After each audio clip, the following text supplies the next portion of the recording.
어제 오후 3시 서울중앙지방법원 417호 법정. 짙은 정적이 흐르는 가운데 재판장이 마지막 문장을 읽어 내려갔다. 양측은 화해에 이르렀다. 그 한마디가 떨어지자 방청석에서는 미묘한 숨소리조차 멈췄다. 그러나 이상했다. 누군가는 안도의 한숨을 쉬었고 누군가는 고개를 떨궜다. 화해라 불린 그 결정이 누군가에게는 끝의 시작이었기 때문이다. 그날 저녁 불꽃차구의 공식 채널은 조용히 사라졌다. 영상, 게시글, 티저, 심지어 촬영 스틸 한 장까지 모두 흔적 없이 삭제되었다. 한순간에 공중분해된 듯한 그 광경은 팬들에게 충격 이상의 공포를 안겼다. 화해라니요? 그건 사망선고였어요. 제작진의 한 관계자는 떨리는 목소리로 이렇게 말했다. 그의 눈에는 믿을 수 없는 배신감과 분노가 뒤섞여 있었다. 지금 방송계는 침묵 속에 폭풍을 견디고 있다. 그리고 사람들은 묻는다. 과연 누구를 위한 화해였을까? 서울중앙지방법원 417호 법정. 묘하게 냉랭한 공기가 법정을 뒤덮고 있었다. 어제 오후 3시 재판장은 단 한 문장으로 사건의 막을 내렸다. 양측은 화해에 이르렀다. 순간 방청석의 공기는 얼어붙었다. 화해라는 단어가 울려 퍼지는 순간 누군가의 눈이 휘둥그레졌고 누군가는 깊게 숨을 들이마셨다. 이상했다. 누구나 끝이라 생각했지만 그 끝은 너무도 이상하게 조용했다. 한 줄짜리 판결문. 그 짧은 문장이 수개월간 이어져 온 방송계의 분쟁을 마무리 짓는 듯 보였다. 그러나 그날 이후 세상은 전혀 다른 방향으로 흘러가기 시작했다. 불과 몇 시간 뒤 불꽃차구의 공식 채널이 조용히 사라졌다. 수백만 뷰를 기록하던 영상들이 하나둘 비공개로 전환됐고 팬 커뮤니티에서는 시스템 오류 아니냐는 글이 쏟아졌다. 그러나 10분 후 그 게시글들마저 삭제됐다. 마치 누군가가 뒤에서 모든 흔적을 지워나가고 있는 듯한 정교한 움직임이었다. 제작진들은 연락이 닿지 않았다. 전화는 꺼져 있었고 사무실 문은 잠겨 있었다. 오전까지 사람들로 북적이던 복도는 저녁이 되자 죽은 도시처럼 텅 비어 있었다. 남아있던 한 직원은 기자에게 이렇게 속삭였다. 우린 아무 말도 들은 게 없어요. 그냥 퇴근하라는 문자 한 통이 전부였어요. 그 후엔 아무도 돌아오지 않았어요. 은 혼란에 빠졌다. 라더니 왜 다 사라졌죠? 방송은 누가 막은 겁니까? PD님은 어디 있나요? SNS에는 수천 개의 댓글이 쏟아졌고 해시태그 불꽃차구 복귀 진실을 밝혀라가 실시간 트렌드를 뒤덮었다. 그러나 방송국은 침묵으로 일관했다. 식 입장은 단 3줄. 양측의 합의에 따라 모든 콘텐츠는 삭제되었습니다. 추가 입장은 없습니다. 그 차가운 문장은 오히려 더 큰 불씨에 기름을 부었다. 하루가 지나자 사태는 더욱 이상하게 흘렀다. 방송사 내부 시스템은 정기 점검을 이유로 폐쇄됐고 제작진의 출입카드는 일제히 무효 처리됐다. 사람들은 수군거렸다. 이건 단순한 프로그램 종료가 아니다. 무언가 더 큰 게 있다. 그 무렵 내부 관계자 한 명이 익명으로 제보를 보냈다. 메일 제목은 단 한 줄이었다. 화해가 아닙니다. 그는 짧게 말했다. 재판은 끝났지만 싸움은 끝나지 않았어요. PD님은 며칠 전부터 뭔가 이상한 걸 느끼고 있었습니다. 이메일이 사라지고 자료가 조작됐다는 말을 남겼어요. 그리고 그날 이후 그는 사라졌습니다. 그의 말대로 장시원 PD의 흔적은 그날 이후 완전히 끊겼다. 휴대전화는 꺼져 있었고 자택에는 아무도 없었다. 그의 SNS 마지막 글에는 단 한 문장이 남아있었다. 모두가 믿은 화해는 누군가의 시나리오였다. 그 한 문장은 마치 예고된 경고문처럼 사람들의 마음을 뒤흔들었다. 팬들은 충격에 휩싸였고 일부는 거리로 나왔다. 방송국 앞에는 피켓을 든 시청자들이 모여들기 시작했다. 진실을 공개하라. PD님은 어디 있습니까? 밤이 깊어갈수록 현장은 더 뜨거워졌다. 그러나 이상하게도 언론은 이 사태를 거의 다루지 않았다. 메인 뉴스에서는 한 줄 언급조차 없었다. 누군가가 이 사건을 조용히 덮으려 한다는 의심이 퍼졌다. 그 사이 일부 언론 관계자들 사이에서 내부 문건이라는 단어가 흘러나오기 시작했다. 재판 전에 오갔던 비공식 회의록, 그리고 삭제 명령서. 그 안에는 누가 화해를 지시했는지, 누가 삭제를 승인했는지, 그리고 왜 불꽃 차고 만예 타깃이 되었는지 모든 실마리가 들어있었다는 것이다. 그러나 그 문건은 공식 기록 어디에도 존재하지 않았다. 법원에도 방송사 서버에도 남은 흔적은 없었다. 오직 한 가지, 누군가의 손에만 그것이 남아있었다는 소문만이 퍼지고 있었다. 시간이 흐를수록 화해라는 두 글자는 점점 다른 의미를 가지기 시작했다. 누군가에게는 협박의 언어, 누군가에게는 침묵의 명령, 또 누군가에게는 끝의 신호였다. 지금 방송계는 숨을 죽이고 있다. 모두가 진실을 알고 있지만 아무도 말하지 않는다. 그들은 서로의 눈을 피하며 묵묵히 일상으로 돌아가는 척할 뿐이다. 그러나 사람들은 느끼고 있다. 이건 단순한 프로그램 폐지나 단순한 오해가 아니다. 이건 누군가가 의도적으로 지워버린 이야기다. 그리고 이제 이 이야기는 다시 세상 밖으로 나올 준비를 하고 있다. 누가, 왜, 무엇을 위해 화해라는 이름을 이용했는가. 진짜 싸움은 이제부터 시작이다. 그날 밤, 한 통의 이메일이 기자의 사무실로 도착했다. 보낸 사람의 이름은 없었고 발신 주소는 하루 만에 사라질 일회용 계정이었다. 메일 제목은 단 한 줄이었다. 삭제 명령서의 진짜 작성자. 첨부된 파일 하나. 암으로 잠겨 있었고 파일명은 파이어볼 인터넷 917 PDF. 기자는 잠시 숨을 고르고 비밀번호 입력 창을 바라보았다. 잠시 후 짧은 문자가 도착했다. 비밀번호는 -417점. 판결이 내려진 그 법정 번호예요. 손끝이 떨렸다. 파일이 열리는 순간 화면에는 수십 장의 내부 회의록과 승인 서류가 쏟아졌다. 그 안에는 놀라운 사실이 담겨 있었다. 회의록 첫 페이지에는 이렇게 적혀 있었다. 법원 화해 권고 전 콘텐츠 삭제 명령 선제적 이행 필요. 그 밑에는 서명란이 있었다.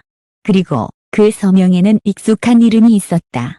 S방송국 콘텐츠 전략실 부장 박. 그는 바로 재판 당일 기자들 앞에서 화해로 모든 게 정리됐다 고 밝힌 인물이었다. 하지만 문서 속에 그는 며칠 전 이미 삭제 명령서를 승인하고 있었다. 그 말은 곧 화해는 사전에 설계된 각본이었다는 뜻이었다. 다음 장에는 충격적인 문장이 적혀 있었다. 불꽃차구 프로젝트는 브랜드 리스크로 간주. 관련 데이터, 영상, 편집본 전부 서버에서 영구 삭제. 위반 시 내부 제재 및 1억 원 벌금 부과. 그 문서를 보는 순간 기자의 등골이 서늘해졌다. 이건 단순한 행정 조치가 아니었다. 이건 경고였다. 누군가의 입을 막기 위한 철저하게 계산된 경고. 기자는 곧장 PD 장시원의 행방을 추적하기 시작했다. 그가 마지막으로 목격된 건 판결 이틀 전 밤 11시 47분. S방송국 지하 주차장에서였다. CCTV에는 검은 코트를 입은 남자가 서류 가방을 들고 건물을 나서는 모습이 포착되었다. 그가 문서에 서명한 인물들과 어떤 관계였는지는 여전히 불명확했다. 이틀 후 그의 차량은 한강 인근 주차장에서 발견됐다. 문은 잠겨 있었고 시동은 꺼져 있었다. 하지만 차 안에는 누군가 찢은 듯한 A 사용지 조각들이 흩어져 있었다. 조각들을 맞춰보자 글자 몇 개가 드러났다. 내가 믿었던 사람들. 모두 계획된 일이었다. 그때부터 사건은 실종이 아닌 침묵의 구조로 변해갔다. 누구도 PD 장시원에 대해 언급하지 않았다. 회의록에서도 사내 이메일에서도 그의 이름은 완벽히 사라졌다. 마치 존재 자체가 시스템에서 삭제된 듯했다. 방송국 내부에서는 블랙리스트라는 단어가 떠돌기 시작했다. 제작진 중 일부는 외부 제작사로 전출되었고 일부는 해외 연수를 이유로 잠적했다. 남은 사람들은 아무 말도 하지 않았다. 누군가가 말했다. 지금 이 건물 안엔 카메라보다 무서운 눈이 있습니다. 며칠 뒤 또 다른 제보가 도착했다. 이번엔 음성 파일이었다. 이름은 네스트 미팅 클립 1mp3. 재생 버튼을 누르자 잡음 사이로 익숙한 목소리가 들려왔다. 화해라는 단어를 쓰면 모든 게 합법처럼 보이잖아요. 삭제 명령은 누가 내린 겁니까? 그건 윗선에서 이미 정해진 일입니다. PT 장시원은 동의하지 않았어요. 그래서 그 마지막 말은 잡음에 묻혀 끊겼다. 그러나 충분했다. 장시원 PT가 화해에 반대한 유일한 인물이었다는 사실이 드러난 것이다. 그는 싸우려 했고 그래서 사라졌다. 기자는 그 음성 파일을 근거로 방송국의 관계자들을 접촉했다. 대부분의 사람들은 모른다, 거나 기억이 안 난다, 고 말했다. 하지만 한 명, 제작지원팀의 익명 직원이 이렇게 말했다. 재판 하루 전날 서버에 삭제 스크립트가 올라왔어요. 그건 사람이 직접 지운 게 아니었어요. 으로 정해진 시간에 모든 걸 없애도록 만들어진 코드였죠. 그는 두려움에 떨며 덧붙였다.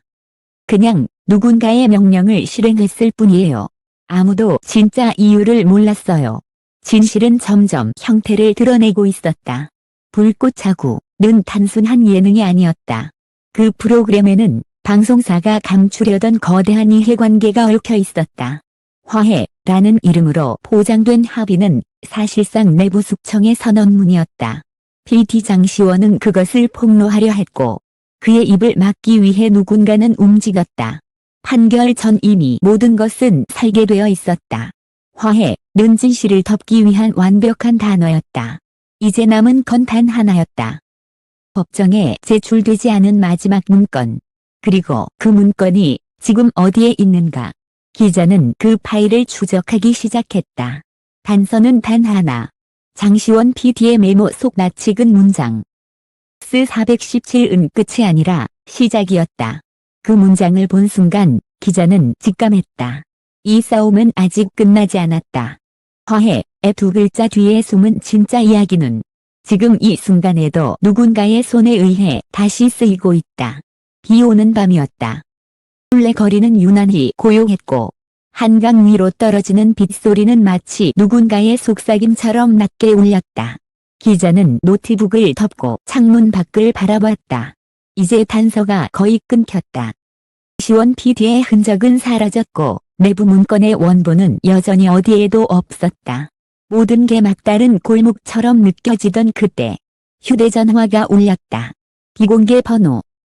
순간 주저했지만 곧 통화 버튼을 눌렀다. 기자님, 아직 끝난 게 아닙니다. 누구십니까? -417을 다시 찾아가세요. 거기에 아직 누군가가 남아있습니다. 전화는 곧 끊겼다. 노이즈 섞인 그 목소리는 낮고 조심스러웠지만 분명히 떨리고 있었다. 기자는 즉시 재판이 열렸던 서울중앙지법 417호 법정으로 향했다. 법정은 이미 불이 꺼져 있었고 출입은 금지된 상태였다. 그러나 문틈 사이로 희미한 빛이 새어나왔다. 누군가 안에 있었다. 그는 조심스레 문을 열었다. 낡은 조명 아래 한 여성이 앉아 있었다. 그녀는 불꽃 자구의 편집 감독 이도연이었다. 그녀의 눈빛은 지쳐 있었지만 결의에 차 있었다. 그녀는 기자를 보며 낮게 말했다. PD님이 사라지기 전 제게 USB 하나를 맡겼어요. 그 안에는 뭐가 있죠? 삭제된 원본 파일들, 그리고 재판 전에 작성된 진짜 화해 문건, 이어 USB를 노트북에 연결하자 화면에 파이어볼로 에버던스란 인 폴더가 나타났다. 폴더 안에는 여러 개의 영상 파일과 문서가 들어있었다.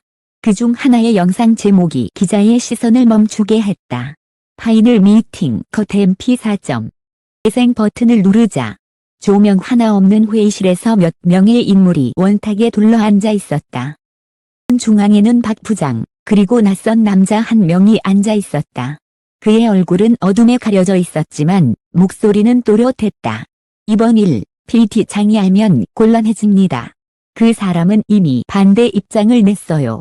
그러니까 화해를 공식화하자. 삭제 명령은 우리가 직접 내린 걸로 하면 됩니다. 문건은 내가 처리하죠. 결문에 화해라는 단어만 들어가면 세상은 그게 좋은 일이라 믿을 테니까. 그 순간 화면이 끊겼다. 가 섞인 채 영상이 꺼졌고 이어서 정적이 흘렀다. 기자는 숨을 삼켰다. 소리. 분명 방송사 이사회에서만 들을 수 있는 목소리였다. 최고 의사결정 라인 중 한 명. 원 감독은 떨리는 손으로 말했다. 날 이후 PD님은 그 영상을 복사해서 저한테 맡기셨어요. 혹시 무슨 일이 생기면 이걸 공개하라고요. 그런데 제가 너무 늦었어요. 그녀는 눈을 감았다. 그분은 마지막까지 싸우려 했어요. 잠시 후 법정 안에 불이 꺼졌다. 기자는 USB를 품에 넣고 자리를 떴다. 밖에는 여전히 비가 내리고 있었다. 다음 날 새벽, 기자는 영상을 외부 서버로 전송하려 했지만 파일 업로드가 중단되었다. 화면에 빨간 문구가 떴다.